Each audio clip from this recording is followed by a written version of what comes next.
how medieval weddings were way weirder than you think. So before you get comfortable, take a moment to like the video and subscribe, but only if you genuinely enjoy what I do here. And let me know in the comments where you're tuning in from and what time it is for you. It's always fascinating to see who's joining us from around the world. Now dim the lights, maybe turn on a fan for that soft background hum, and let's ease into tonight's journey together. You wake to the sound of roosters crowing somewhere in the pre-dawn darkness, but this isn't just any morning. This is your wedding day. And you're about to discover that nothing, absolutely nothing about medieval weddings resembles the Pinterest-perfect ceremonies we know today. The year is 1347, and you're in a small village outside Canterbury, England. The plague hasn't reached here yet, though whispers travel faster than merchants on the King's Road. But today those whispers are about you, about the wedding that will unite two families, settle a debt, and hopefully produce enough children to work the fields when your backs finally give out. You're lying on a straw mattress, and the first thing that hits you isn't romance or excitement, it's the smell. Your wedding garments, if you can call them that, have been hanging near the fireplace all night, absorbing smoke, cooking grease, and the general funk of medieval living. The fabric is a rough-spun wool dyed with whatever berries and bark your family could afford. If you're lucky, there might be a thread or two of actual color woven in. If you're really lucky, the dye won't run when you inevitably sweat through the ceremony. The room is barely larger than a modern walk-in closet, and you share it with at least 3 siblings, 2 chickens that somehow got inside during the night, and a goat named Bartholomew who belongs to your neighbor but apparently doesn't understand property boundaries. Medieval privacy was more of a philosophical concept than a practical reality. Your mother appears at your bedside, and by bedside I mean she's standing roughly where your feet are because there's no room to walk around the bed. She's carrying a wooden bowl filled with something that might charitably be called water, though it has the color and consistency of weak tea. This is your wedding day bath, and it's the most water you'll see in one place for the next several months. Time to make yourself beautiful, she says, and you both understand the inherent challenges in this task. Medieval beauty standards were, let's call them achievable. Pale skin was prized, which was convenient since most people lived in perpetual states of vitamin D deficiency. Plump was preferred over thin, which was also convenient since thin usually meant dying of starvation. And missing teeth were so common they barely registered as a flaw. Your future spouse has probably seen you working in the fields for years anyway, so there are no surprises here. Just the hope that you've both survived to reproductive age without losing any major limbs. The washing process is brief and strategic. You're not getting a full bath that would require heating several cauldrons of water, and frankly, your family needs that firewood for more important things, like not freezing to death. Instead, you get what medievals called a promise wash, a quick swipe of the face hands and any parts that might be visible during the ceremony. The water is so cold it makes your teeth chatter, which at least helps you practice for the vows you'll be mumbling later. Your wedding outfit is laid out on the room's single chair, a piece of furniture so precious it's been passed down through 3 generations and still wobbles ominously whenever anyone sits on it. The clothing isn't white, that trend won't catch on for another few centuries thanks to Queen Victoria and her flair for the dramatic. Instead, you're wearing your best dress, which is also your second best dress, which is also your only other dress. It's brown mostly, with some green undertones that might be intentional dye or might be moss. Medieval fashion was delightfully ambiguous. The dress is long enough to sweep the ground, which serves the dual purpose of making you look elegant and hiding your feet, which haven't seen proper shoes in months. Medieval shoes were basically leather socks with attitude, and most people went barefoot whenever possible to save wear on their precious footwear. Your wedding shoes are borrowed from your aunt, who has remarkably similar feet, but unfortunately different ideas about foot hygiene. As you dress, your mother shares the traditional pre-wedding wisdom. that medieval mothers have been passing down for generations. Remember, dear marriage is like a good harvest. It requires patience, hard work, and the acceptance that some years everything will be terrible no matter what you do. Medieval motivational speaking was refreshingly honest. The mirror situation is, well, there isn't one. Mirrors were luxury items that cost more than most people earned in a year, and they were about as reflective as a puddle of mud anyway.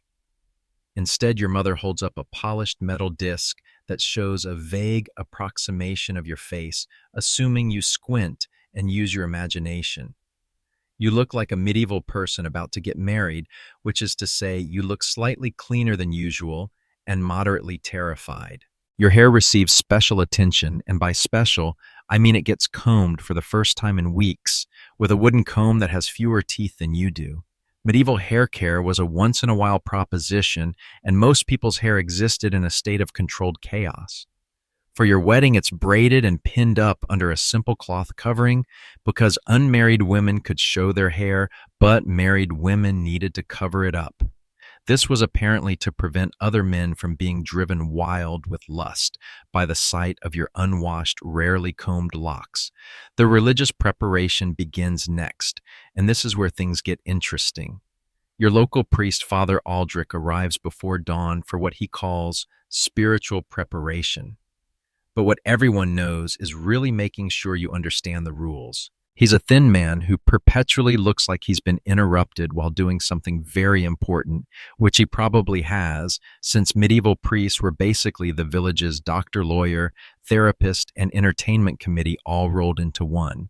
Marriage, he begins settling onto the wobbly chair with the confidence of a man who's given this speech dozens of times, is a sacred institution designed by God to prevent sin, produce Christians, and ensure that property passes to the right people.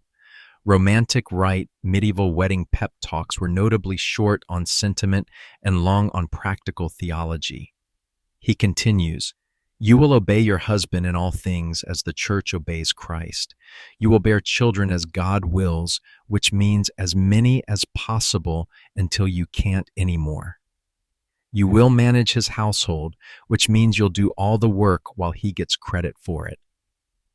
And you will remain faithful until death, which statistically speaking, probably won't be too long." Father Aldrich had a gift for making eternity sound manageable. The legal aspects of medieval marriage were surprisingly complex. This wasn't just about love or even compatibility. This was a business transaction with eternal consequences.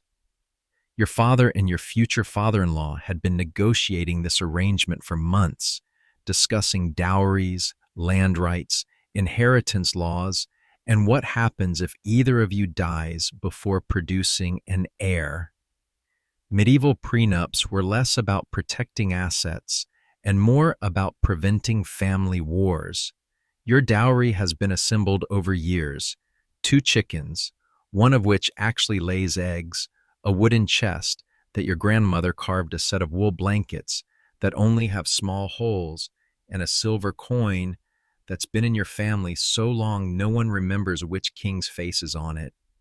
It's not much, but it represents your family's investment in your future and their hope that you won't end up as a burden to them in their old age. Outside the village is waking up to the sounds of your wedding preparations. Medieval weddings were community events, partly because everyone needed an excuse to take a break from the grinding monotony of subsistence farming, and partly because your marriage affected everyone. If you didn't produce children, there would be fewer hands to work the fields. If you didn't get along with your in-laws, there might be disputes over land boundaries. If your husband turned out to be violent or crazy, the whole village would have to deal with the consequences. The wedding feast preparations have been underway since yesterday, and the term feast is being used generously here. Your families have pooled resources to provide what they're calling a celebration meal, which consists of bread that's only slightly stale ale, that's only slightly sour, and a chicken that died of natural causes, you hope. There might be some vegetables if the harvest was good, And there's definitely going to be a lot of speeches about fertility and prosperity from people who have experienced precious little of either. Your future husband arrives just after sunrise, accompanied by his father, his brothers, and what appears to be most of his extended family. Medieval weddings were family affairs in the most literal sense. Everyone came whether they were invited or not because family meant survival, and survival meant everyone needed to witness the contracts being made. He looks nervous, which is reassuring because it suggests he's taking this seriously. He's wearing his best tunic, which is also his second best tunic, which is also his only other tunic. It's been recently washed, which you can tell because it's a slightly different shade of brown than usual and smells more like wet sheep than usual, which is somehow an improvement. The prenuptial negotiations happen in full view of both families because medieval privacy was about as common as medieval orthodontia. The fathers discuss final details. What happens if you have only daughters? What happens if he dies in a farming accident? What happens if you turn out to be barren? What happens if the crops fail and everyone starves? Medieval wedding planning was remarkably thorough in considering worst-case scenarios. The girl looks healthy, your future father-in-law observes, apparently forgetting that you're standing right there. Good hips for childbearing. Medieval compliments were startlingly direct. The boy has all his limbs and most of his teeth, your father replies. And he hasn't shown signs of the madness that took his uncle. The bar for medieval marriageability was refreshingly low. As the morning progresses, neighbors begin arriving to witness the ceremony. They bring small gifts, a handful of grain, a piece of cloth, a tool that might be useful, but mostly they bring themselves and their expertise in wedding customs. Medieval communities were deeply invested in making sure marriages followed proper procedures, partly out of religious conviction and partly because improperly married couples might later claim their children were illegitimate, which could mess up inheritance laws for generations. The church bells begin ringing if your village is lucky enough to have a church with bells. If not, Father Aldrich has a small handbell that he rings enthusiastically while walking through the village announcing that it's time for the ceremony. This serves the dual purpose of calling people to witness your marriage and warning them that if they have any objections, now would be the time to voice them. Medieval wedding announcements came with built-in dispute resolution opportunities. Your mother performs the final preparations, which mostly involve making sure your dress is properly laced. Medieval clothing required the assistance of others to put on and take off, that your hair covering is secure, and that you remember the basic facts about marriage that Father Aldrich just explained. She also shares some practical wisdom that medieval mothers considered essential. Remember, dear men are like oxen. They need clear direction, consistent feeding, and patience when they inevitably do something stupid. The procession to the church begins, and by procession I mean everyone walks together in a loosely organized group while trying not to step in the various things that medieval village streets were famous for containing. There's no wedding march music, no flower petals being scattered, no photographer capturing every moment. Instead, there's the sound of wooden shoes on packed earth, the occasional bleating of a goat, and the constant murmur of your neighbors discussing whether you're likely to produce male heirs and what that might mean for the local political balance. As you walk toward your future, you can't help but notice that medieval wedding days start early, proceed without much fanfare, and involve a lot more farm animals as witnesses than you might have expected. But there's something reassuring about the community aspect. Everyone you've ever known is here. Everyone has an opinion about your marriage prospects, and everyone will be invested in making sure your union succeeds, if only because they don't want to deal with the social complications if it fails. The church comes into view, a small stone building that serves as the spiritual, social, and sometimes literal center of your community. It's where you were baptized, where you'll be married, and where you'll eventually be buried, assuming you live long enough to die of old age rather than childbirth, plague, accident, or any of the other things that regularly claimed medieval lives. This is it. Your wedding day has officially begun, and you're about to discover just how weird medieval marriage customs really were. You arrive at the church, but here's the first surprise: you're not going inside. At least not yet.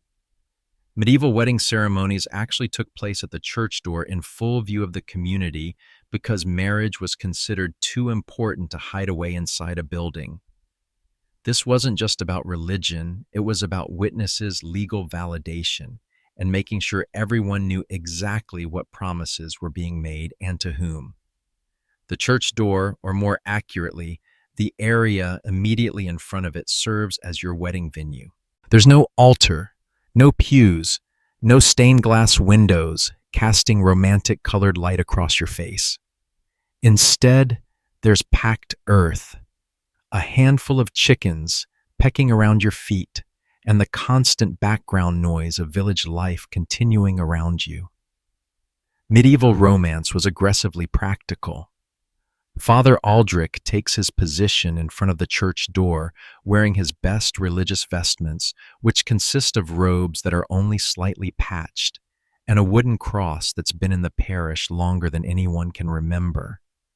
He looks appropriately solemn for the occasion, though you catch him glancing periodically at the sky, probably hoping it doesn't rain during the ceremony. Medieval wedding insurance didn't cover weather-related disasters.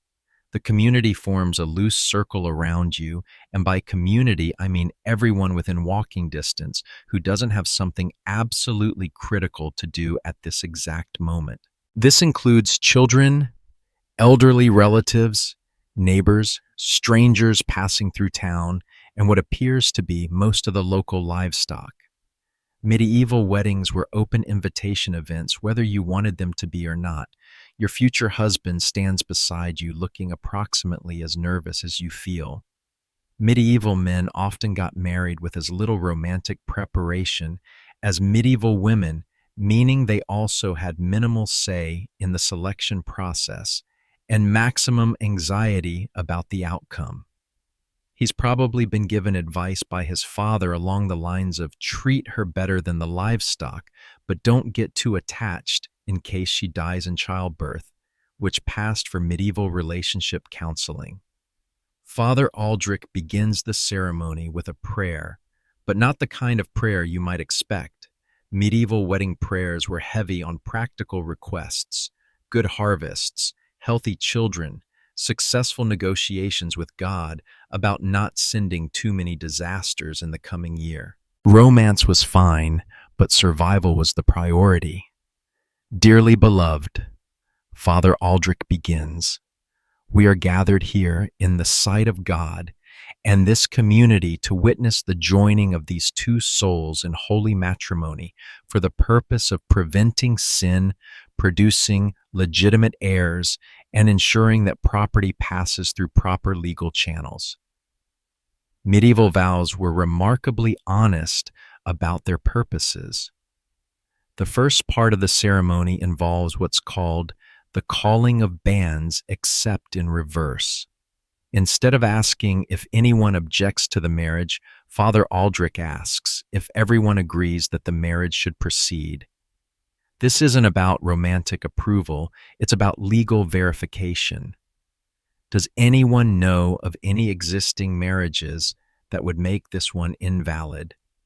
Any blood relationships that are too close, any outstanding debts or legal issues that need to be resolved first? Medieval marriage law was surprisingly complex. The church had very specific rules about who could marry whom based on blood relationships existing, marriages, religious vows, and various other factors that could invalidate a union years later if they weren't properly addressed beforehand. Your village priest was essentially performing a legal audit in front of witnesses, making sure that your children wouldn't later be declared illegitimate because someone forgot to mention that your great-grandmother and his great-grandfather were siblings. The crowd murmurs its approval, which sounds less like enthusiastic support and more like a group of people confirming that they don't know of any reason why this marriage would cause legal problems later. Medieval wedding guest participation was notably pragmatic. Next comes the exchange of vows, and this is where things get really interesting. You're not promising to love, honor, and cherish each other until death do you part. Medieval vows were much more specific about expectations and responsibilities, and they were different for men and women in ways that modern couples might find surprising. Your husband-to-be speaks first because medieval gender roles were nothing if not clearly defined.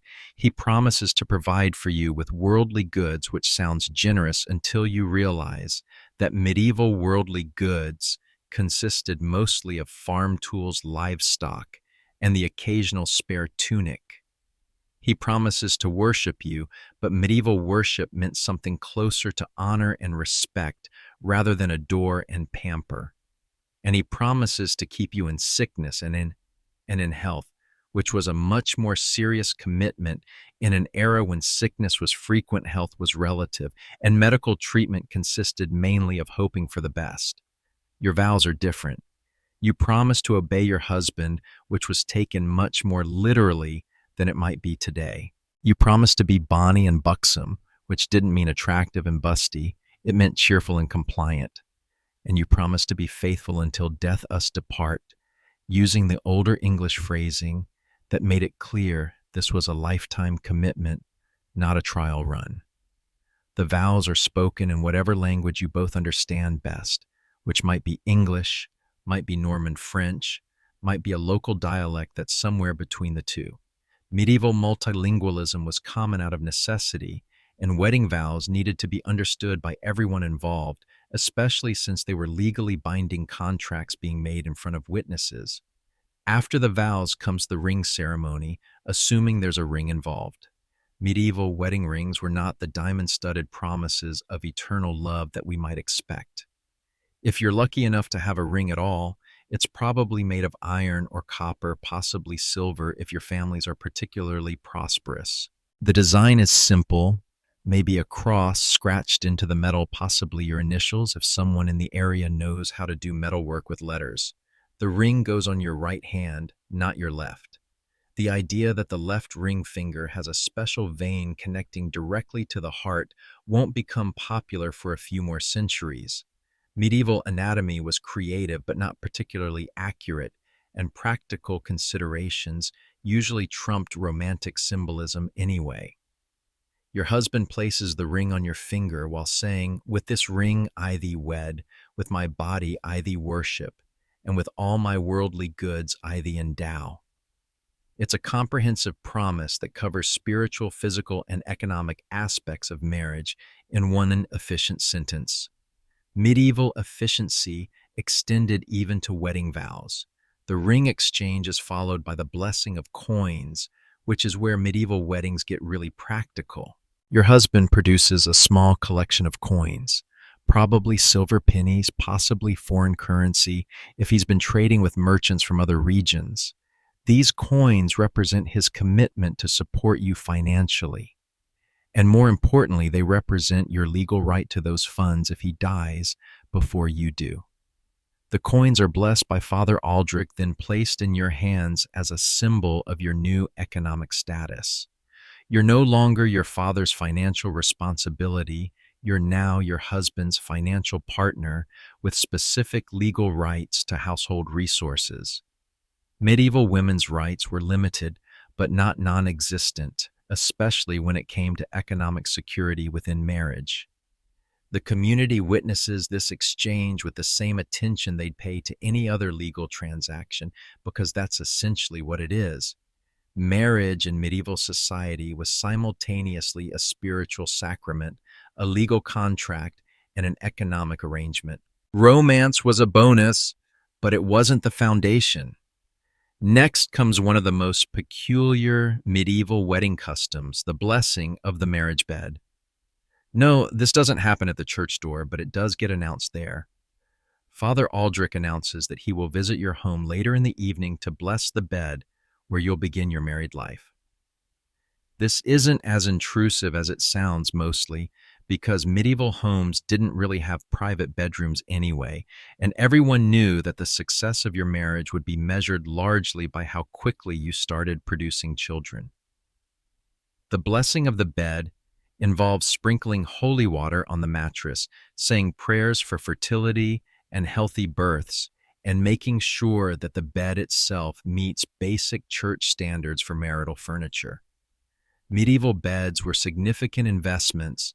They were often the most expensive items in a household, and they needed to be properly consecrated for the important work of Christian reproduction. The ceremony continues with more prayers, but these aren't the generic blessings you might expect. Medieval wedding prayers were remarkably specific about what they were asking for: healthy children, good harvests, protection from bandits, success in business dealings, and the wisdom to navigate the complex social relationships that marriage would create between your two families.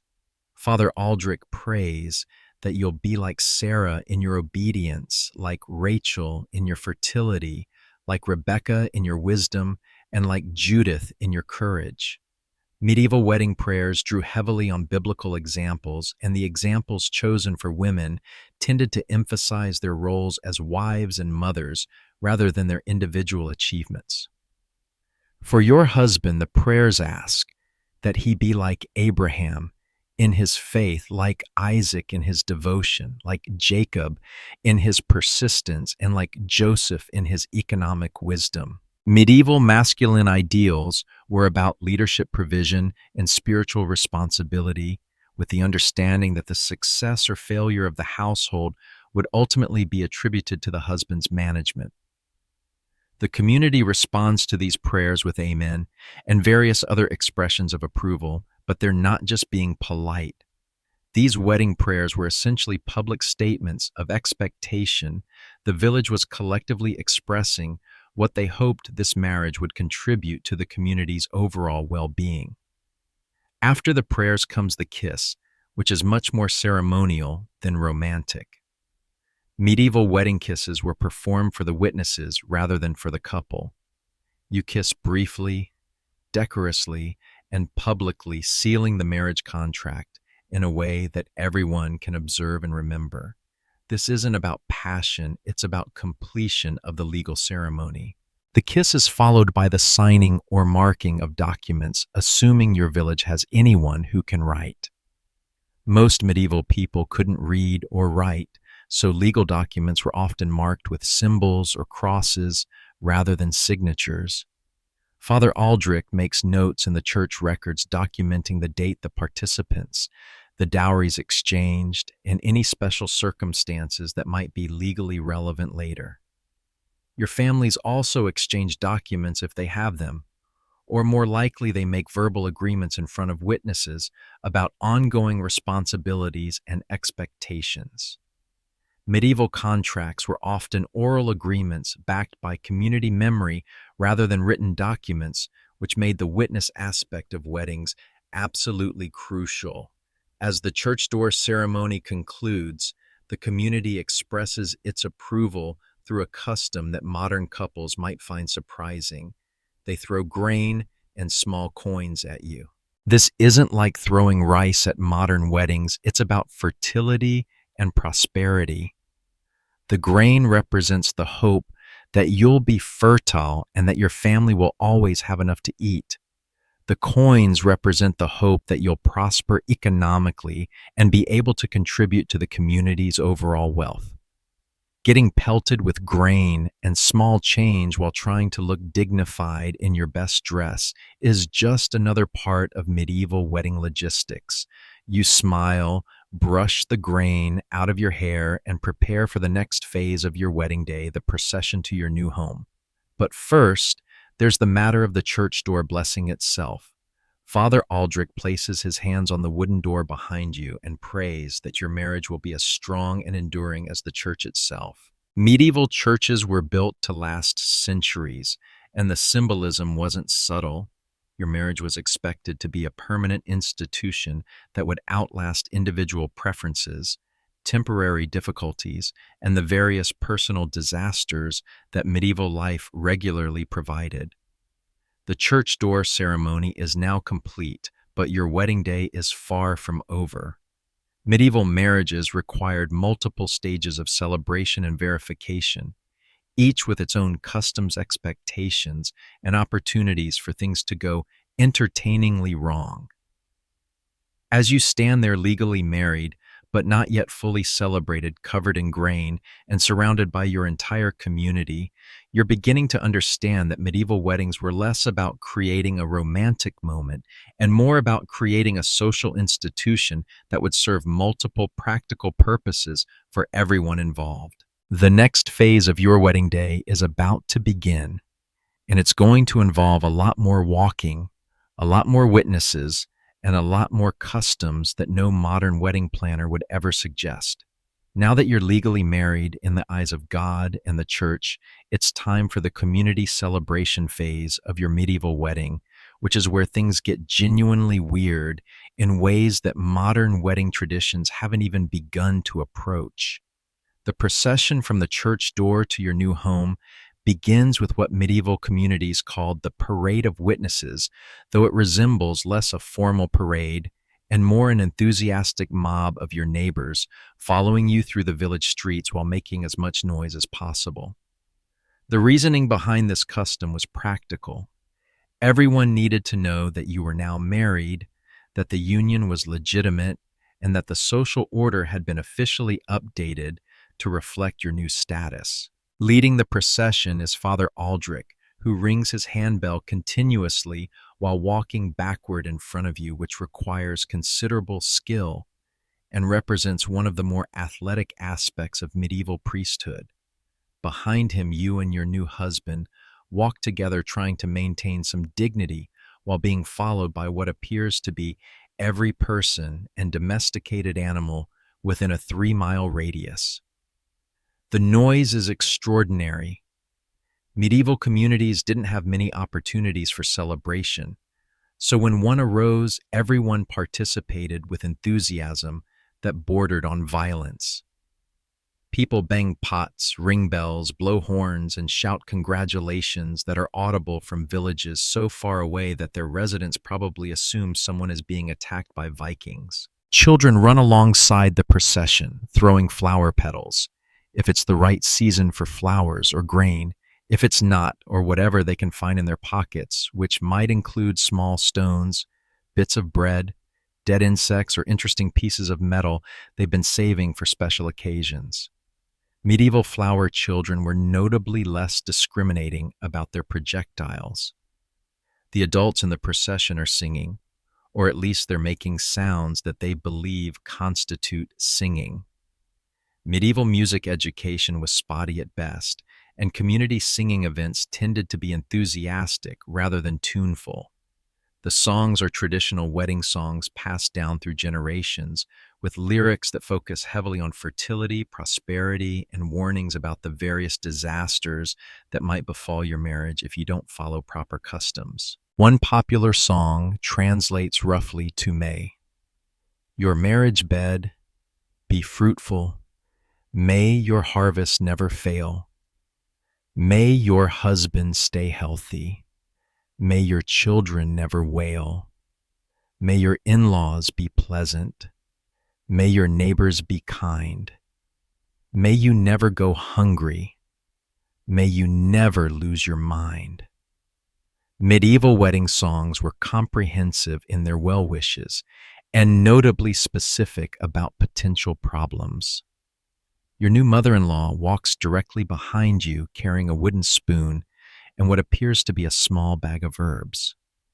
The wooden spoon is a symbol of your new domestic responsibilities. You're now in charge of cooking for your husband's family, which means you'll be spending a significant portion of the rest of your life stirring various substances in wooden bowls over open fires. The herbs are for fertility enhancement, though medieval understanding of reproductive biology was creative enough that the herbs might include anything from mint to ground-up animal bones. Your own mother walks beside your mother-in-law, and they're having what medieval communities called the negotiation conversation, which is a continuous discussion about household arrangements, child-rearing responsibilities, holiday celebrations, and whose family traditions will take precedence in various situations.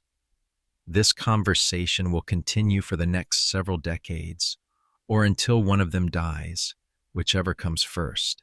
The men in the procession are engaged in their own traditional activities, which mostly involve drinking ale from small wooden cups that they pass around while discussing farming techniques, local politics, and whether your husband is likely to be successful at managing a household. Medieval male bonding was notable for its combination of agricultural expertise and social judgment. Your new father-in-law carries a symbolic tool, usually an axe or a plow, representing your husband's new status as head of household. This isn't just ceremonial. These tools represent real economic power and responsibility. Your husband is now expected to provide for you, protect you, and manage the economic activities that will keep your family from starving during bad harvest years. The procession moves slowly through the village, partly because of the large number of participants, and partly because it keeps stopping for various traditional ceremonies that happen at specific locations. At the well, everyone gathers while Father Aldrich blesses the water and prays that your marriage will be as essential to the community as the water supply. At the mill, the miller offers a handful of flour as a wedding gift and explains that married couples get priority access during busy grinding seasons. At the blacksmith shop, the smith shows your husband the tools he'll need to maintain as head of household and offers to teach him basic metalworking skills if he doesn't already have them. These stops aren't just about blessings and gifts. They're about integration. Your marriage changes your status in the community, giving you new rights and responsibilities that everyone needs to understand. As a married woman, you can now participate in certain community decisions, you have legal standing in disputes, and you're expected to contribute to community welfare activities. As a married man, your husband can now own property independently, participate in village governance, and is expected to contribute to community defense activities. The procession also serves as a form of medieval social media, spreading news about your marriage to everyone who might need to know. Merchants learn that there's a new household that might need supplies. Craftsmen learn that there might be new customers for their services. Other families learn that the local marriage market has been updated and they need to adjust their own matchmaking plans accordingly.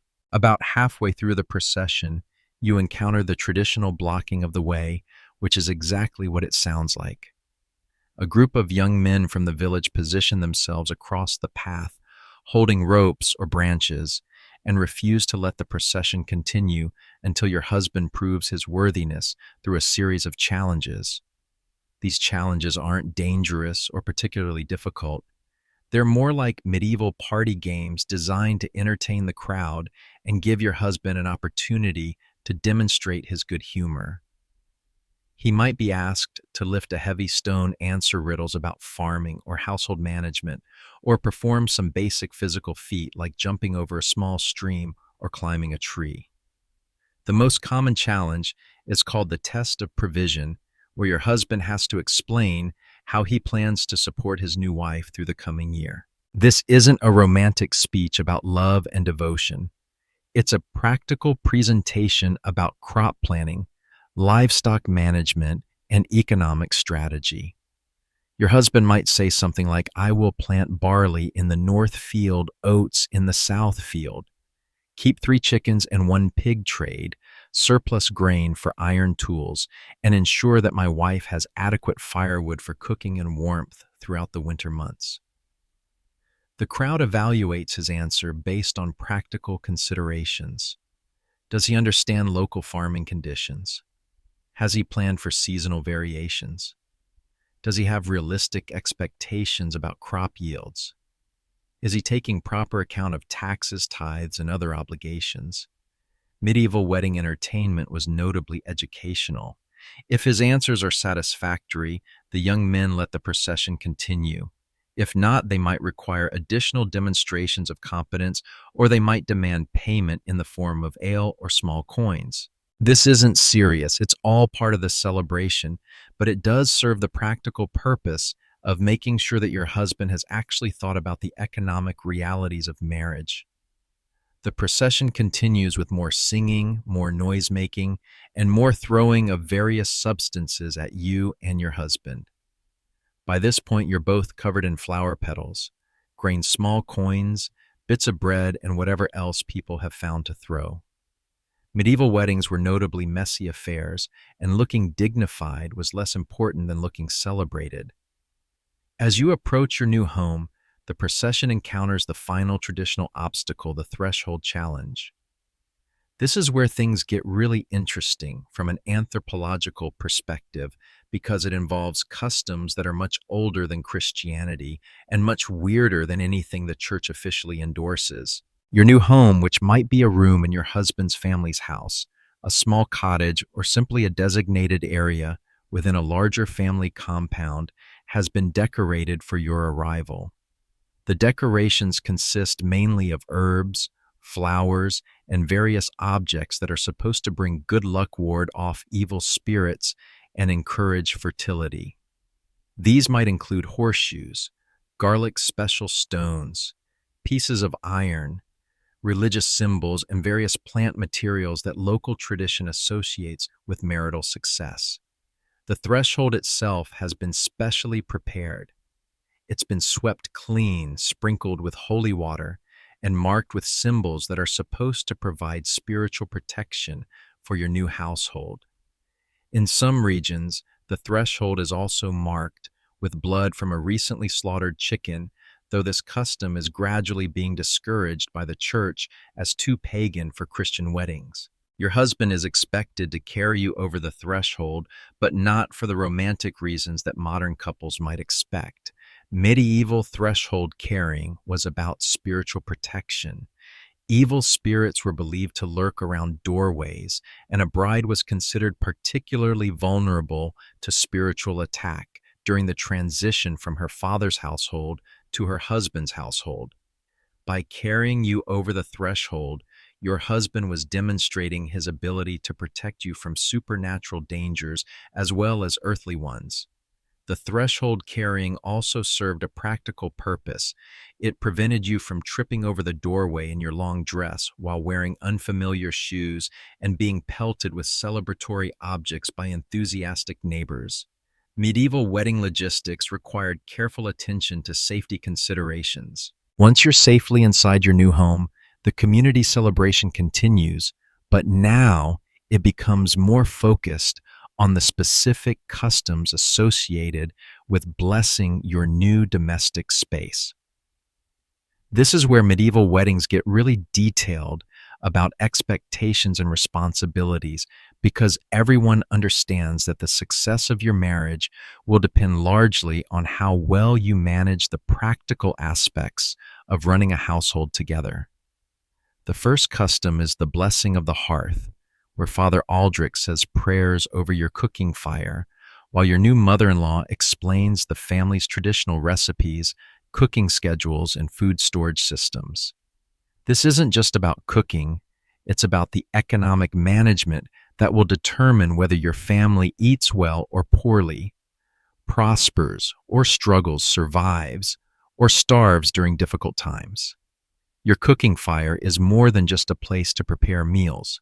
It's the center of your domestic economy, the source of heat for your home, the place where you'll preserve food for winter storage, and the location where you'll spend most of your working hours for the rest of your married life. Learning to manage it properly is literally a matter of life and death.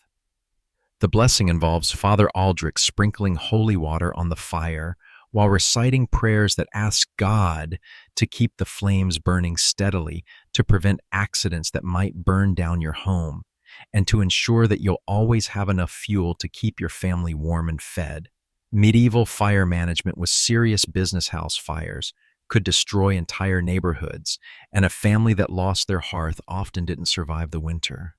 Your mother-in-law demonstrates the family's fire maintenance traditions, how to bank the coals at night so the fire doesn't go out, how to build up the flames for cooking without wasting fuel. how to tell when the fire is the right temperature for different types of food preparation, and how to use the fire's heat efficiently for multiple purposes simultaneously. Medieval multitasking was a survival skill. She also explains the family's fuel procurement systems. Where do you gather wood? When do you cut it? How do you dry it properly? What types of wood burn best for cooking versus heating? How do you trade with neighbors who have access to different types of fuel? Medieval energy management required detailed planning and community cooperation.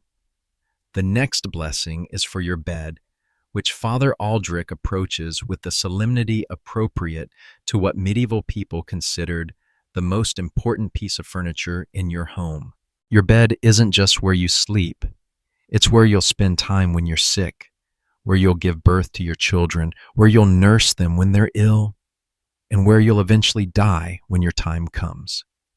Medieval beds were literally cradle-to-grave investments. The bed blessing involves more holy water, more prayers for fertility and healthy births, and a detailed inspection of the bed's construction to make sure it meets church standards for marital furniture. Medieval beds needed to be sturdy enough to last for decades, comfortable enough to promote rest and healing, and appropriate enough to serve as the location for the sacred act of Christian reproduction. Your bed consists of a wooden frame that your husband's family has been working on for months, a mattress stuffed with straw, and whatever other materials they could afford, possibly wool, if the sheep had a good year, sheets made from linen that your mother has been weaving since your engagement was announced, and blankets that represent the combined textile efforts of both families over several seasons. Father Aldrich explains the spiritual significance of the marriage bed. It's where you'll fulfill your Christian duty to be fruitful and multiply. It's where you'll demonstrate your obedience to God's plan for marriage, and it's where you'll experience the physical union that makes you one flesh in the eyes of the church. Medieval bedroom blessings were remarkably frank about their purposes. The bed blessing also includes practical instructions about marital relations delivered by Father Aldrich, with the matter-of-fact tone that medieval priests used for all aspects of human biology. You're told that sexual relations are both a duty and a right within marriage, that they should be conducted with moderation, and for the purpose of producing children, and that both spouses have obligations to be available to each other for these purposes. Medieval sexual education was limited, but surprisingly straightforward. The church taught that marital sex was good and holy when conducted properly, that both spouses had rights and responsibilities in this area, and that refusing your partner's reasonable requests was a sin. The emphasis was on duty and procreation rather than pleasure, but the mutual obligations were clearly defined. After the bed blessing comes the blessing of the storage chest, which is where your dowry goods are officially transferred to your new household. This chest contains everything you're bringing to the marriage clothing household: linens, cooking utensils, tools, and whatever small valuables your family has managed to accumulate for your new life.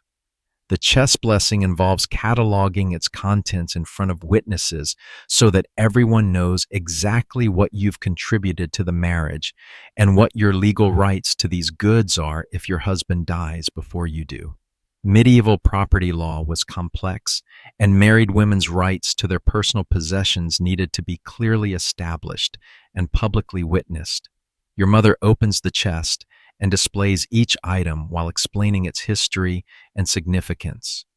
The wool blankets that your grandmother wove, the iron cooking pot that cost your family a month's worth of surplus grain, the wooden bowls that your brother carved, the linen shifts that you sewed yourself during the long winter evenings. Each item represents hours of work, careful saving, and your family's investment in your future success. Your new mother-in-law examines each item and offers her approval, which isn't just politeness, it's legal verification. She's confirming that you've brought appropriate goods to the marriage, that your family has fulfilled their dowry obligations, and that you're equipped to contribute effectively to your new household's economic activities. The community witnesses also examine your dowry goods not out of nosiness, but out of practical interest. Your neighbors need to know what resources your new household has available, what skills and equipment you bring to the community, and how your marriage might affect local economic relationships. Medieval privacy was subordinated to community economic planning. After the dowry inspection comes one of the most peculiar medieval wedding customs, the blessing of the tools. Your husband's work tools are brought out and blessed by Father Aldrich, while the community discusses your husband's occupational responsibilities and how your marriage will affect his work productivity. If your husband is primarily a farmer, his tools include plows, hoes, scythes, and other agricultural implements. If he is a craftsman, his tools might include hammers, chisels, looms, or other specialized equipment. If he is involved in trade, his tools might include scales, measuring devices, and transportation equipment. Medieval economic roles were clearly defined, and your marriage needed to support rather than interfere with your husband's ability to fulfill his occupational obligations. The tool blessing involves prayers for successful harvests, profitable craftsmanship, or prosperous trading depending on your husband's occupation. Father Aldrich asks God to guide your husband's hands in his work, to protect him from accidents and injuries, and to ensure that his labor produces enough income to support his new family responsibilities. The community also discusses how your marriage will affect work scheduling and labor allocation. As a married woman, you'll have specific responsibilities that will take time away from other economic activities. As a married man, your husband will have new obligations that might affect his availability for community work projects. Medieval economic planning required careful coordination of individual family needs with community labor requirements. The tool blessing is followed by the blessing of the livestock, assuming your new household includes any animals. Medieval families that owned livestock were significantly more prosperous than those that didn't, and animals represented both wealth and ongoing economic opportunity. A cow provided milk, a pig provided meat, chickens provided eggs, and sheep provided wool. Animals also provided fertilizer for crops, and in some cases, transportation. Your new household's animals, if any, are brought forward for Father Aldrich's blessing. He prays for their health, their fertility, and their continued contribution to your family's economic welfare. Medieval livestock management was crucial to survival, and divine protection for valuable animals was considered essential.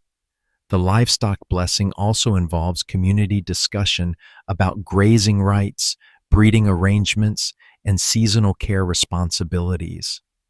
Medieval animal husbandry was often a cooperative effort, with neighbors sharing resources and expertise to ensure that everyone's animals remained healthy and productive. If your family doesn't own livestock, Father Aldrich offers prayers that you'll eventually be prosperous enough to acquire animals, and the community discusses opportunities for you to earn or trade for livestock in the future. Medieval economic aspirations were concrete and achievable, focused on specific improvements to daily life rather than abstract concepts of success. The final blessing of your new home is the blessing of the future, where Father Aldrich prays for your marriage to produce healthy children, successful harvests, and long-term prosperity. This blessing is accompanied by specific predictions and advice from community elders about what you can expect in the coming years and how to prepare for the challenges that all married couples face. The elders share traditional wisdom about marriage management, how to handle disagreements without damaging your working relationship, how to coordinate household labor efficiently, how to manage resources during lean times, how to maintain good relationships with both sets of in-laws, and how to balance individual needs with family obligations. Medieval marriage counseling was notably practical and community-based. They also share predictions about your likely life trajectory when you'll probably have your first child, how many children you're likely to have based on local patterns, what kinds of economic opportunities might become available to your household, and what challenges you should prepare for based on your family's histories, and the local economic situation. Medieval fortune telling was less about mystical visions and more about statistical analysis based on community experience. People who had observed dozens of marriages over several decades could make reasonably accurate predictions about what any particular couple was likely to experience, and they shared this knowledge as a form of practical preparation for married life. As the home blessing ceremonies conclude, the community prepares for the final phase of your wedding day, the evening feast and celebration. But first, there's one more custom that needs to be completed: the witnessing of the threshold crossing, where you and your husband formally cross the threshold of your new home together, while the entire community watches and offers their final blessings for your married life. This threshold crossing is different from the earlier one where your husband carried you over. This time you walk together as equal partners entering your new life with full awareness of your responsibilities to each other, to your families, and to the community that has witnessed and blessed your union.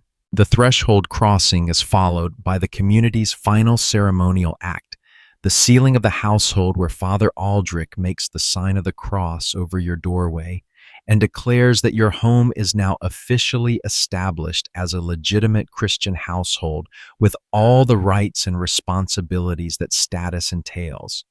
You're no longer two single people living with your respective families. You're now a household unit with independent legal standing, economic responsibilities, and social obligations. Medieval marriage was fundamentally about the creation of new households that would contribute to community stability and prosperity. As the sun begins to set and the evening celebration prepares to begin, you take a moment to look around your new home, surrounded by your entire community, officially married and officially established as an independent household.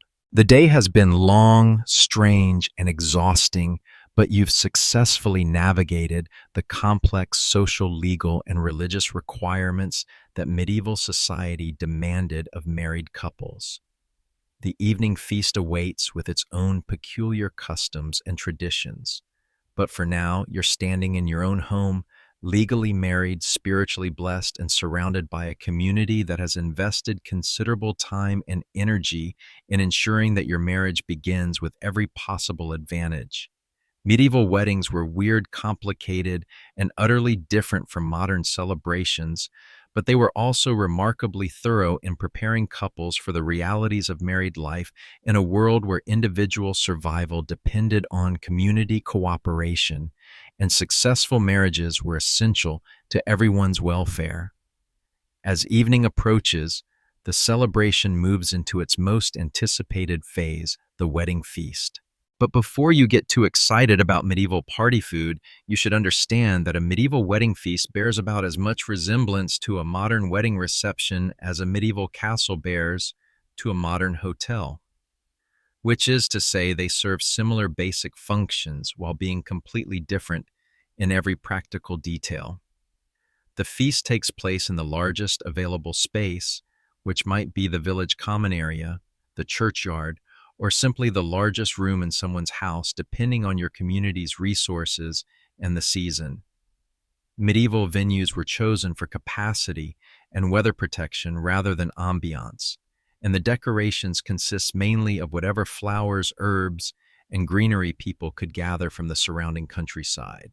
The seating arrangement follows strict medieval social hierarchy, which means that everyone knows exactly where they're supposed to sit based on their relationship to you, their age, their economic status, and their standing in the community. You and your husband sit at the high table, which might be an actual raised table if someone in the area knows carpentry, or might simply be a regular table positioned where everyone can see it. Your parents sit near you, followed by your grandparents if they're still alive, then your siblings in order of age, then your aunts and uncles, then your cousins, then your neighbors in order of proximity and friendship, then anyone else who showed up and brought food to share. Medieval seating charts were more like sociological diagrams, and sitting in the wrong place was considered a serious breach of etiquette. The food is, well, calling it a feast requires some generosity with the definition of feast. Medieval wedding feasts were more about quantity than quality, and the goal was to provide enough food to keep everyone fed and happy rather than to create a memorable culinary experience. The menu depends entirely on what your families could afford, what was available seasonally, and what your neighbors contributed to the collective celebration. The centerpiece of the feast is usually bread because bread was the foundation of medieval nutrition, and a successful wedding feast needed to demonstrate that the new household would be able to provide adequate carbohydrates for survival. The bread might be white bread if your families are particularly prosperous, brown bread if they're moderately successful, or dark bread mixed with other grains if resources are limited. Medieval bread quality was a reliable indicator of economic status. The bread is accompanied by ale, which serves as both beverage and mild nutrition source. Medieval ale was typically low in alcohol content, more like liquid bread than modern beer, and it was often safer to drink than water since the brewing process killed bacteria that might be lurking in local water sources. Everyone drinks ale at medieval weddings, including children, because medieval beverage options were notably limited. If your families have been particularly successful in their wedding preparations, there might be meat. This could be chicken if one of the family chickens has reached the end of its productive egg-laying life. It could be pork if someone's pig met with an accident, or if the families decided to make a significant economic sacrifice for the celebration. It might even be beef if the community has collectively decided to slaughter an old cow that was no longer productive. Medieval meat was a luxury item, and serving it at a wedding represented a serious financial commitment. The meat is usually prepared in the simplest way possible, roasted over an open fire, because elaborate cooking techniques require ingredients and skills that most medieval cooks don't possess. The goal is to provide enough protein to make the meal memorable rather than to create a sophisticated culinary experience. Vegetables, if available, consist of whatever grows locally and seasonally. This might include cabbage, onions, leeks, beans, peas, or root vegetables depending on the time of year and the success of local gardens. Medieval vegetables were typically cooked until they were soft enough to eat without good teeth, since dental care was more of a theoretical concept than a practical reality. The vegetables are often combined into a pottage, which is essentially a thick soup that includes whatever ingredients are available cooked together until they form a nutritious and filling mixture. Pottage was the foundation of medieval nutrition for people who couldn't afford meat regularly, and a good pottage could keep people fed and healthy even when other food sources were limited. Seasonings are minimal because spices were expensive imported goods that most families couldn't afford for everyday cooking, let alone for special occasions. Salt might be available if someone in the area has access to salt sources or trading opportunities. Herbs from local gardens might add some flavor, parsley, sage, thyme, or whatever grows well in local conditions. Medieval cuisine was notably dependent on natural flavors rather than added seasonings. The feast service follows specific medieval customs that ensure everyone gets fed in order of social importance while maintaining community harmony. Food is served family style with shared dishes that everyone eats from using their own personal utensils, which typically consist of a knife, a wooden spoon, and their hands. Medieval table manners were practical rather than refined. You and your husband are served first as the guests of honor, followed by your parents, then the rest of the community in order of social precedence. This isn't just about courtesy, It's about ensuring that the most important people get adequate food, even if there isn't enough for everyone to eat their fill. Medieval feast planning was realistic about resource limitations. The eating is accompanied by entertainment, which consists mainly of singing, storytelling, and various forms of community participation that don't require professional performers or expensive equipment. Someone with a reasonable singing voice leads traditional songs that everyone knows, including wedding songs that celebrate fertility and prosperity, work songs that everyone can sing together, and religious songs that demonstrate the community's shared faith. The storytelling includes traditional tales about successful marriages, local legends about couples who overcame difficulties, and practical stories about farming craftsmanship and community cooperation. Medieval entertainment was simultaneously recreational and educational, designed to reinforce social values while providing enjoyment. If anyone in the community has musical instruments, a flute, a small drum, a stringed instrument, they contribute to the musical entertainment. Medieval instruments were typically homemade and simple, but they added significantly to the festive atmosphere. Dancing might occur if there's enough space and energy, though medieval dancing was more about community participation than individual performance. The entertainment also includes traditional wedding games that serve educational purposes. These might include games that test knowledge of household management, farming techniques, or community customs. The games are designed to be fun while also reinforcing the practical skills that married couples need to succeed in medieval society.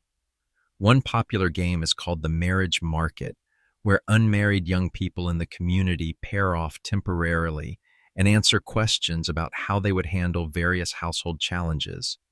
This isn't serious matchmaking, it's entertainment that also serves as marriage preparation for people who might be considering their own future wedding arrangements.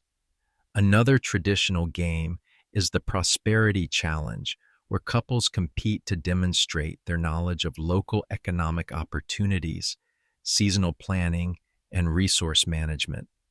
The winners receive small prizes, perhaps extra food from the feast, or small household items that community members have contributed, but the real purpose is to reinforce practical knowledge about successful household management.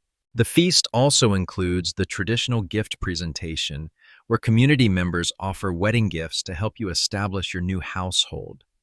Medieval wedding gifts were practical rather than decorative, focused on items that would contribute to your household's economic success rather than items that would look nice in your home.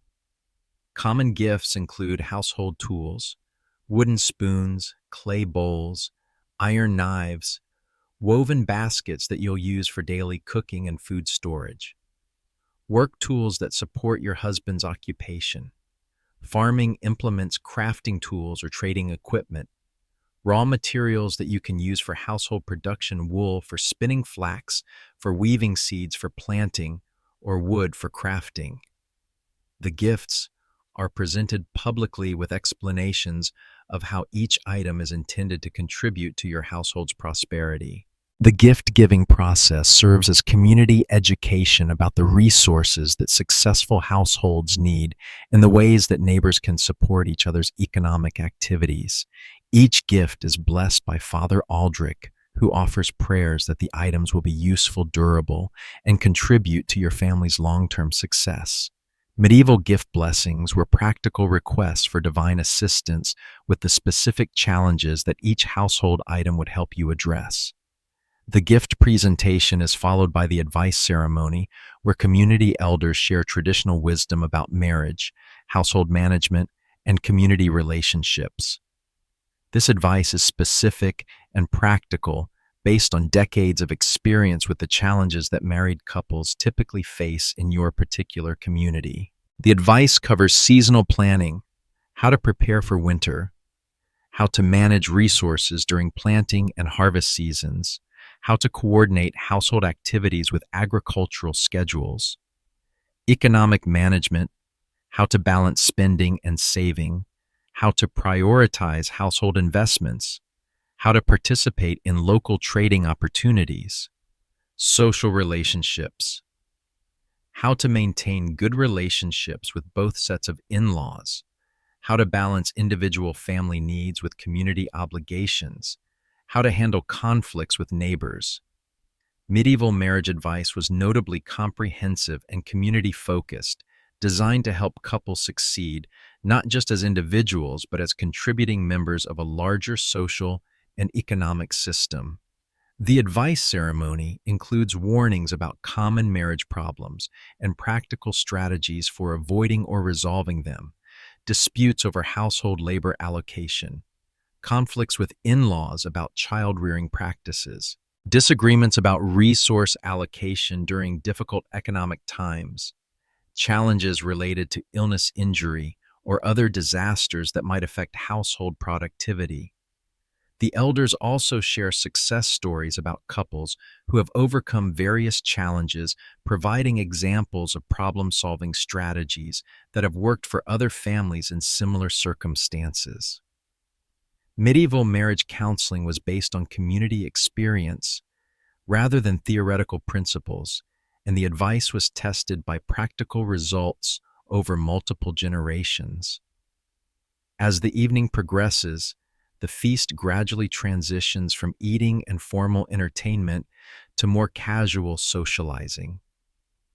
People move around more freely. Conversations become more personal, and the atmosphere becomes more relaxed. This is when you have opportunities to talk individually with community members about your new status and your plans for the future. Your female relatives and neighbors share specific advice about household management, child rearing, and managing relationships with your husband's family. Your male relatives and neighbors discuss economic opportunities, seasonal planning, and community obligations with your husband. Medieval social advice was typically gender-specific, reflecting the different roles and responsibilities that men and women were expected to fulfill within marriage. The casual socializing also includes planning for future cooperation and mutual support. Your neighbors discuss how your new household will participate in community work projects, seasonal celebrations, and mutual aid arrangements.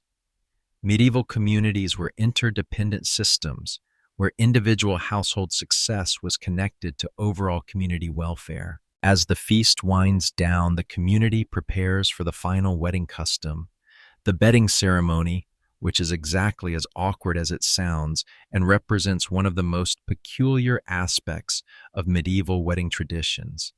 But before that ceremony begins, there's still the matter of the evening blessing and the preparation of your marital chamber for its sacred purpose. The evening blessing involves the entire community gathering around you and your husband for final prayers and well wishes. Father Aldrich offers prayers for your future happiness, prosperity, and fertility, while the community responds with Amen and various expressions of support. Medieval evening blessings were comprehensive requests for divine assistance with all aspects of married life.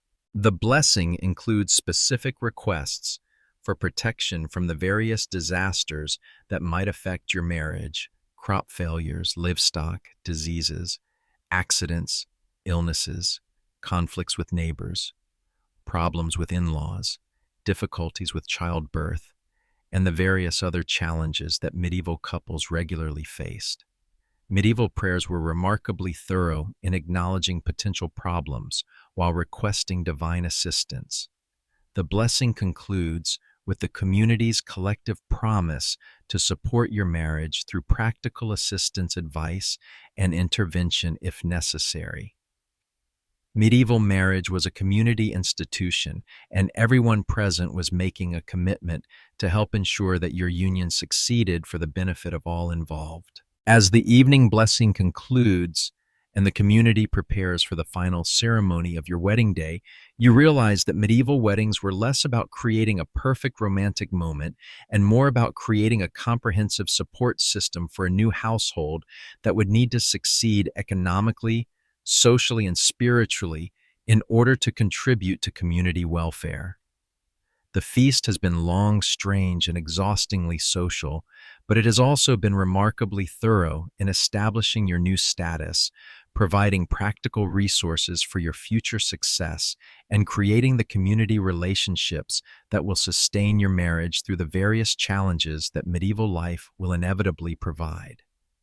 One more ceremony awaits, and it's going to be even weirder than everything that's come before.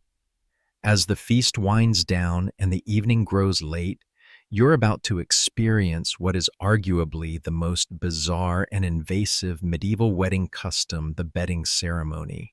If you thought medieval weddings couldn't get any stranger, you were wrong. The bedding ceremony takes medieval community involvement in marriage to levels that would horrify modern couples and probably violate several privacy laws. The bedding ceremony exists because medieval society needed to ensure that marriages were actually consummated, and they weren't willing to take your word for it. This wasn't about prurient interest in your private life, it was about legal necessity. An unconsummated marriage could be annulled, which would invalidate all the legal and economic arrangements that had been made between your families. The community had invested significant time, energy, and resources in your wedding, and they needed assurance that the marriage was legally complete. The ceremony begins with the preparation of your marital chamber, which has been decorated throughout the day with herbs, flowers, and various objects that are supposed to encourage fertility and ward off evil spirits. Your bed has been blessed multiple times, but now it receives additional preparations that are specifically focused on its role as the location where your marriage will be physically consummated. The women of the community, led by your mother and your new mother-in-law, enter your chamber carrying additional herbs, blessed oils, and various fertility charms. They sprinkle more blessed herbs around the bed, usually including mint for love, rosemary for remembrance, and sage for wisdom. Medieval bedroom preparations were remarkably specific about their intended outcomes. The bed linens receive special attention. The sheets are inspected to ensure they're clean and properly blessed. Additional herbs are sewn into small cloth packets and placed under the mattress. Fertility symbols, which might include carved wooden figures, special stones, or religious medallions, are positioned around the room where they can provide spiritual protection and encouragement. The women also prepare what medieval communities called marriage wine, which is regular wine that has been blessed by Father Aldrich and mixed with honey and various herbs that are supposed to encourage romantic feelings and physical compatibility. Medieval chemistry was creative and the exact ingredients varied by region and family tradition, but the wine typically included herbs that were believed to reduce anxiety and promote physical desire. While the women prepare your chamber, the men of the community prepare your husband for the bedding ceremony through their own traditional customs. These preparations are less about spiritual blessings and more about practical advice and moral support. Medieval men typically received marriage guidance that was remarkably frank about the physical aspects of married life. Your husband is taken aside by his father, his uncles, and other married men in the community for what medieval societies called the conversation of husbands. This conversation includes practical advice about sexual relations within marriage guidance, about treating your wife with appropriate consideration, and warnings about the various problems that might arise if marital relations are not conducted properly. Medieval sexual education was limited but surprisingly comprehensive in its coverage of marital obligations.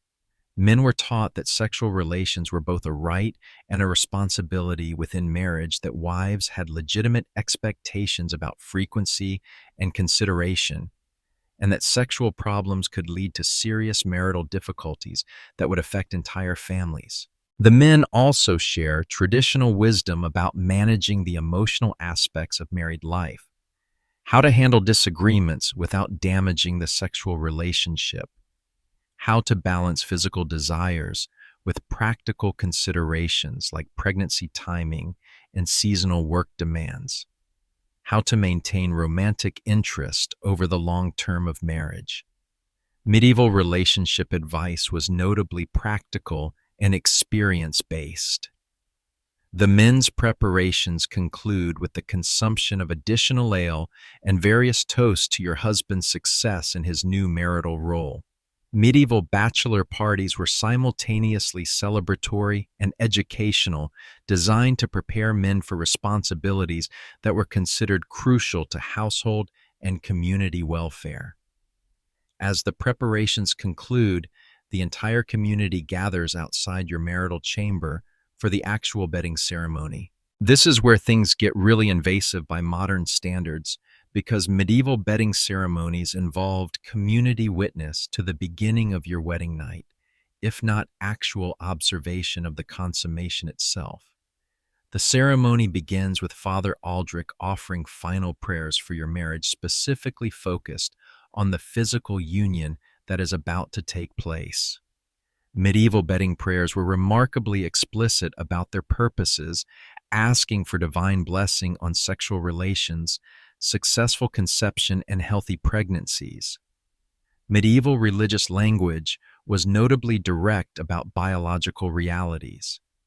The prayers are followed by the procession to the bed, where you and your husband are escorted into your chamber by the entire wedding party, while everyone sings traditional songs about fertility, love, and marital success. Medieval processions left very little room for privacy or personal space, and your wedding night begins with dozens of people crowding into your bedroom. Once everyone is crowded into your chamber, the community performs the blessing of the marriage bed one final time, with Father Aldrich sprinkling holy water on the bed itself, while the crowd responds with prayers and well wishes. Medieval bed blessings were thorough to the point of redundancy, ensuring that every possible spiritual protection was in place. The blessing is followed by the presentation of the marriage wine, where you and your husband are given the specially prepared wine to drink together, while the community watches and offers encouragement. Medieval marriage wine was typically strong enough to reduce anxiety while providing liquid courage for the physical intimacy that was expected to follow. Next comes the undressing ceremony, which is exactly what it sounds like and represents the peak of medieval wedding invasiveness. The women of the community help you remove your wedding dress while offering advice about marital relations from the female perspective. The men help your husband remove his wedding clothes while providing male-oriented guidance about sexual performance and consideration for your comfort. Medieval undressing ceremonies were not about titillation. They were about community verification that both partners were physically capable of consummating the marriage. The community needed to confirm that there were no physical impediments to sexual relations that might later be used as grounds for annulment. Medieval marriage verification was remarkably thorough and utterly lacking in privacy.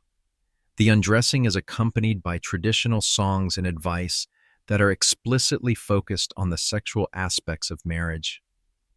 The women sing songs about the importance of physical compatibility, the expectation of mutual satisfaction, and the spiritual significance of physical union within marriage. The men sing songs about consideration, patience, and the responsibility to ensure that sexual relations contribute to marital harmony rather than conflict.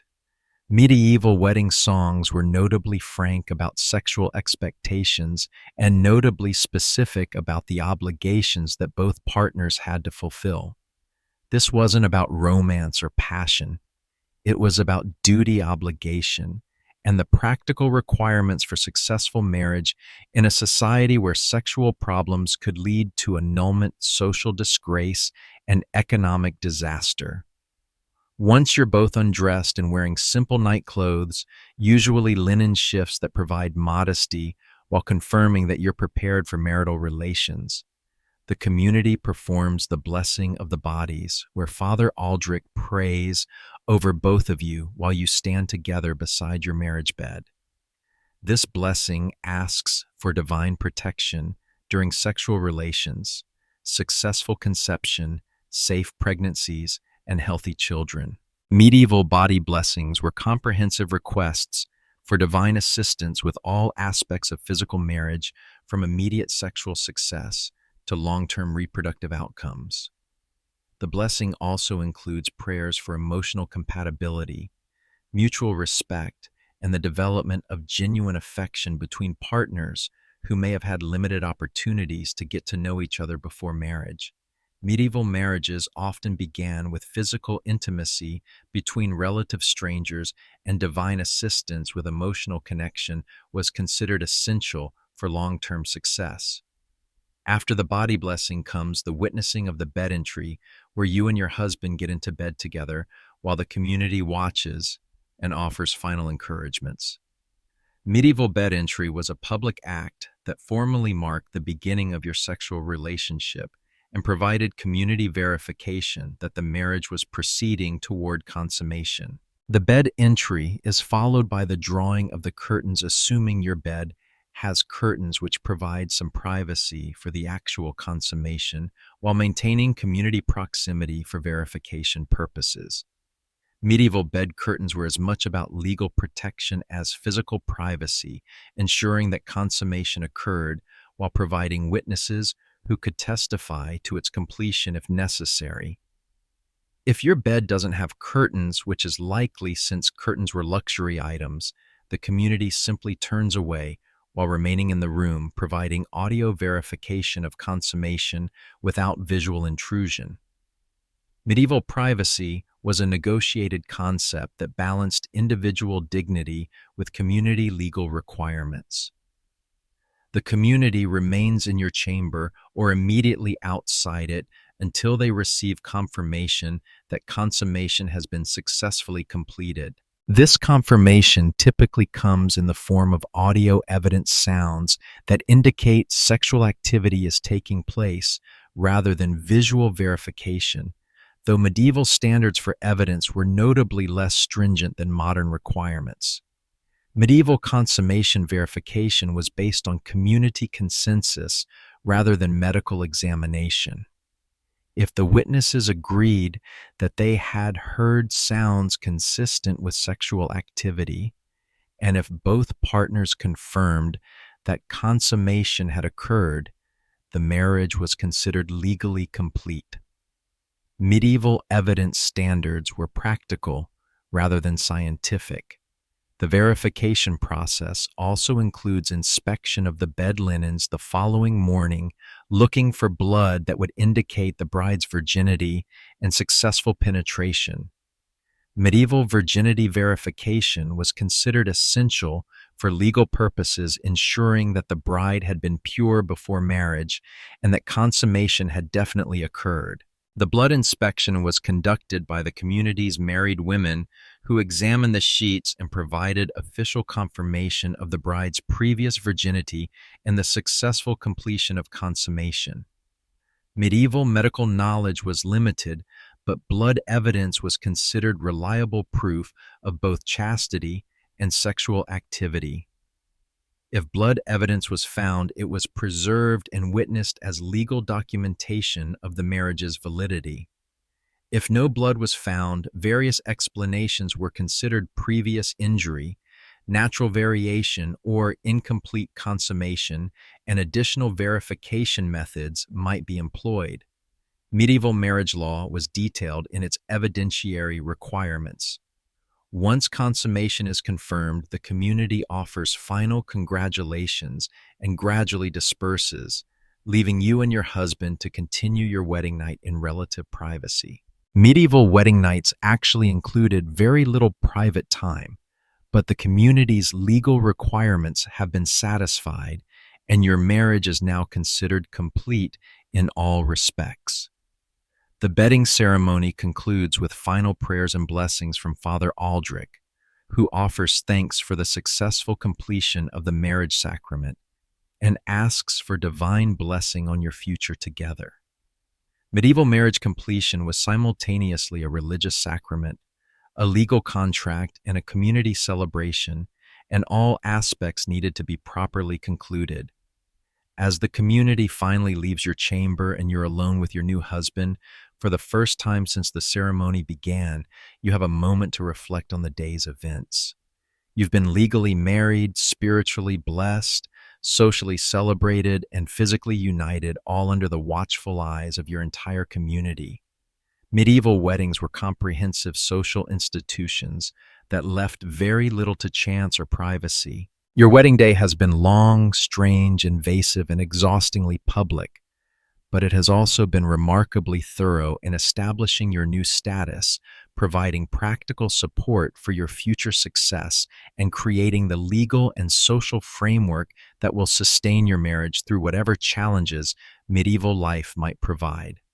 You're now officially a married woman in medieval society with all the rights, responsibilities, privileges, and obligations that status entails. Your marriage has been witnessed, blessed, celebrated, and consummated according to all the customs and requirements that medieval society considered essential for legitimate unions. Tomorrow, your married life will begin in earnest, with all the practical challenges of running a household, supporting a family, and contributing to community welfare. But tonight you can rest in the knowledge that your wedding has been completed successfully according to all the strange, invasive, and utterly thorough customs that medieval society required. Medieval weddings were weird, but they were also remarkably effective at creating strong marriages that served multiple social, economic, and spiritual purposes. Your strange wedding day is over, but your strange medieval married life is just beginning. You wake to the sound of roosters crowing and realize that yesterday's elaborate ceremony was just the beginning. Today, you're no longer a bride, you're a married woman in medieval society, and that means your education in the realities of medieval marriage is about to begin in earnest. The first reality check comes with the morning inspection. Your new mother-in-law arrives at your chamber shortly after dawn, accompanied by several other married women from the community to conduct the traditional morning verification.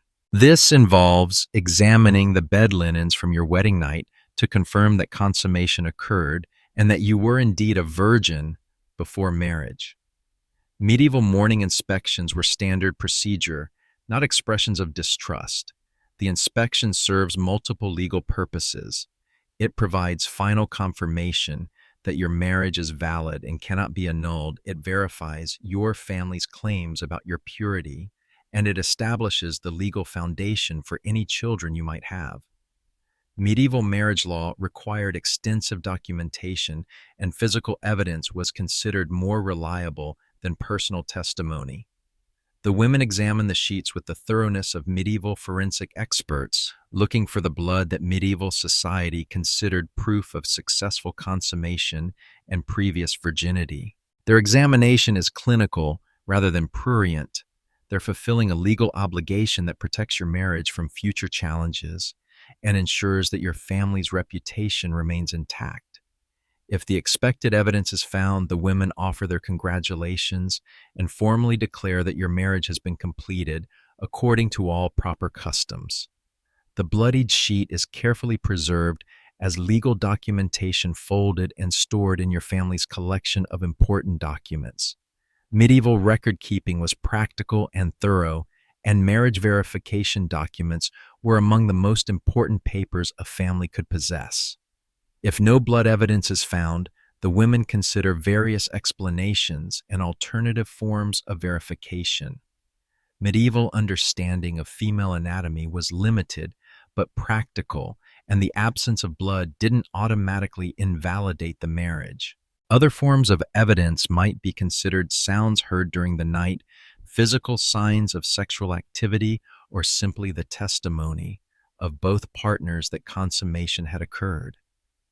The morning inspection is followed by the blessing of the new household, where Father Aldrich returns to offer prayers for your first day as a married couple and to provide additional guidance about your new responsibilities. Medieval marriages required ongoing spiritual supervision, and the priest's role extended well beyond the wedding ceremony itself. Father Aldrich's morning blessing focuses on practical aspects of married life, successful household management, harmonious relationships with in-laws, wise use of resources, protection from accidents and illnesses, and the hope that you'll quickly conceive and bear healthy children. Medieval morning prayers were comprehensive requests for divine assistance with specific daily challenges. The blessing also includes instruction about your new legal status. As a married woman, you now have different rights and responsibilities than you had as a single person. You can own certain types of property, you have legal standing in some types of disputes, and you're expected to participate in community activities that are restricted to married women. Medieval marriage changed your social identity in concrete and measurable ways. Your husband receives similar instruction about his new status as head of household. He's now legally responsible for your welfare, your debts, and your actions. He has authority over household decisions, but he also has obligations to provide for your needs, protect you from harm, and ensure that your family fulfills its community responsibilities. Medieval marriage was a package deal of rights and obligations that both partners needed to understand clearly. After the morning blessing, your real education in medieval married life begins with practical instruction in household management. Your mother-in-law takes over as your primary teacher, and her curriculum is comprehensive, demanding, and utterly focused on the skills you'll need to keep your family fed, clothed, sheltered, and healthy throughout the coming years. The first lesson is about meal planning and food preparation, which in medieval society was significantly more complex than simply deciding what to cook for dinner. Medieval meal planning required understanding seasonal availability, preservation techniques, nutritional needs, resource allocation, and the complex logistics of cooking over an open fire with limited ingredients and equipment. Your mother-in-law explains the family's eating schedule, what foods are eaten at, what times of day, how meals are coordinated with work schedules, how food allocation is managed when resources are limited, and how special dietary needs are handled during illness, pregnancy, or seasonal challenges. Medieval nutrition was a survival skill rather than a lifestyle choice. She demonstrates the family's cooking techniques, how to build and maintain cooking fires, how to judge temperatures for different types of food preparation, how to use the limited cooking equipment efficiently, and how to prepare multiple dishes simultaneously without wasting fuel or time. Medieval cooking required skills that modern people would find challenging and potentially dangerous. The cooking instruction includes detailed guidance about food safety, which was crucial in an era without refrigeration, reliable preservation methods, or understanding of bacterial contamination. Medieval food safety was based on traditional knowledge about what foods could be safely stored, how to recognize signs of spoilage, and how to prepare foods in ways that minimize the risk of illness. Your mother-in-law also explains the economic aspects of food management. How much food the household consumes during different seasons, how to balance nutrition with affordability, how to participate in local food trading, and how to plan meals that use available ingredients efficiently. Medieval household economics were complex systems that required careful planning and constant attention.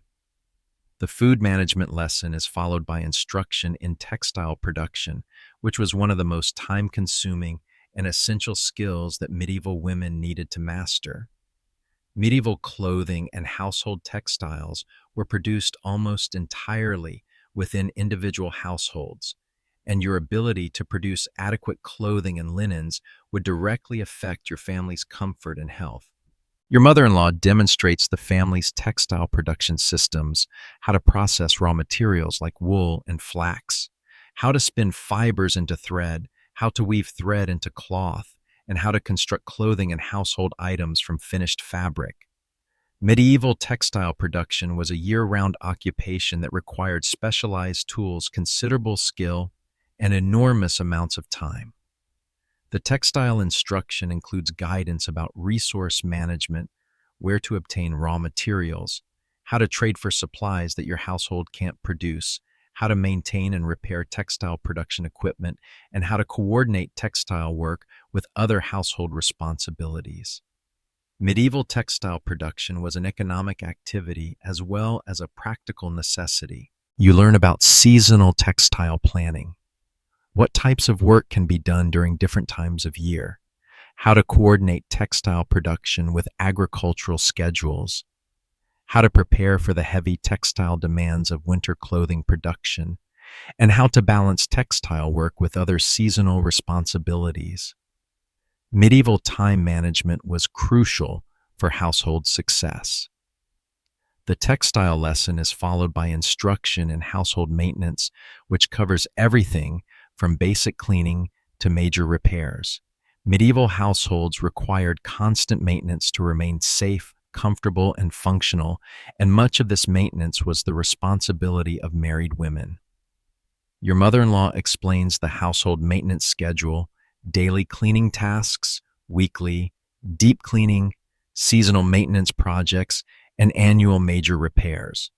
Medieval housekeeping was systematic and thorough, designed to prevent problems rather than simply respond to them after they occurred. She demonstrates maintenance techniques, how to clean different types of surfaces and materials, how to maintain household tools and equipment, how to identify and address problems before they become serious, and how to coordinate maintenance work with other household activities. Medieval housekeeping required technical skills and practical knowledge that modern people rarely need to develop. The maintenance instruction includes guidance about resource allocation, how to balance maintenance needs with other household expenses, how to decide which repairs can be delayed and which require immediate attention, how to obtain materials and tools for maintenance projects, and how to coordinate household maintenance with community work projects. Your education continues with instruction in healthcare, which in medieval society was primarily a household responsibility rather than a professional service. Medieval women were expected to provide basic medical care for their families, treat common illnesses and injuries, assist with childbirth, and manage the health-related aspects of household life.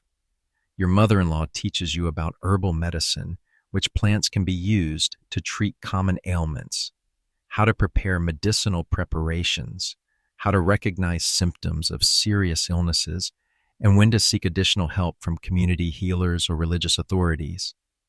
Medieval healthcare was based on traditional knowledge passed down through generations of practical experience. The healthcare instruction includes guidance about preventing illness, how to maintain household sanitation, how to prepare food in ways that minimize disease risk, how to recognize early signs of illness, and how to isolate sick family members to prevent contagion. Medieval disease prevention was based on practical observation rather than scientific understanding, but much of the traditional knowledge was surprisingly effective.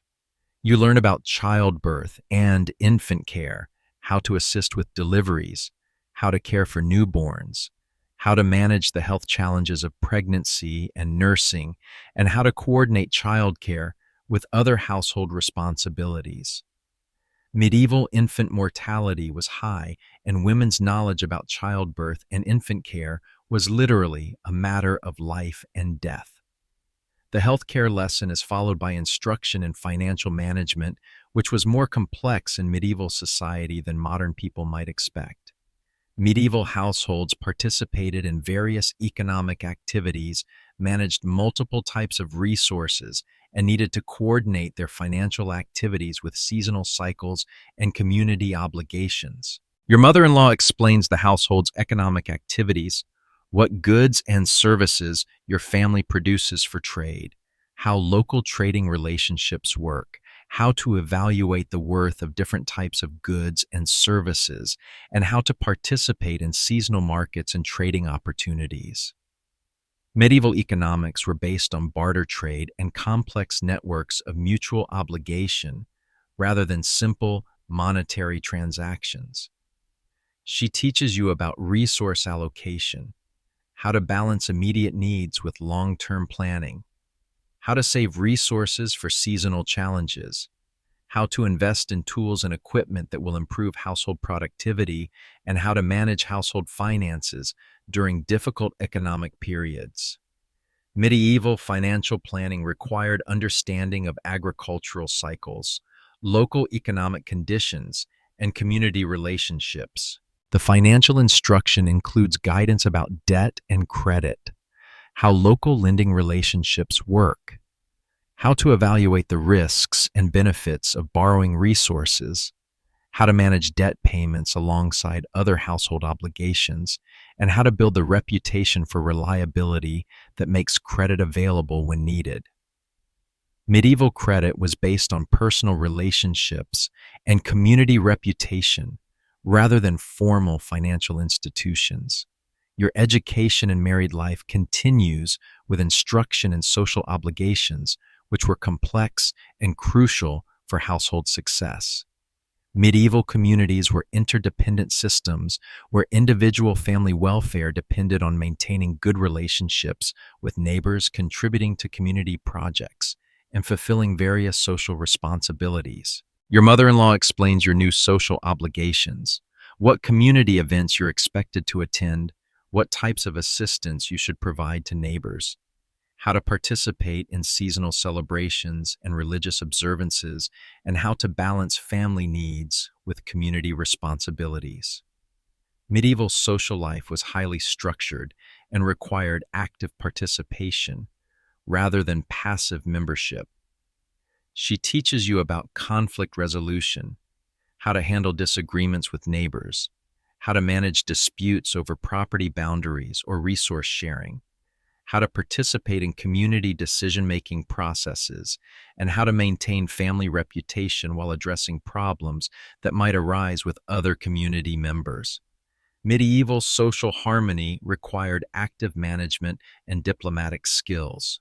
The social instruction includes guidance about relationships with your husband's family, how to navigate the complex dynamics of extended family relationships, how to balance loyalty to your birth family with obligations to your married family, how to manage disagreements with in-laws without damaging important relationships, and how to contribute to family unity while maintaining your own identity and interests.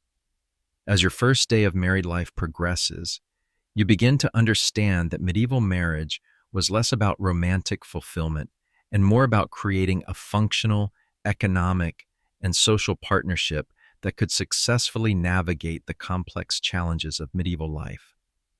Your wedding was just the beginning of a comprehensive process of integration into a new role that would affect every aspect of your daily life.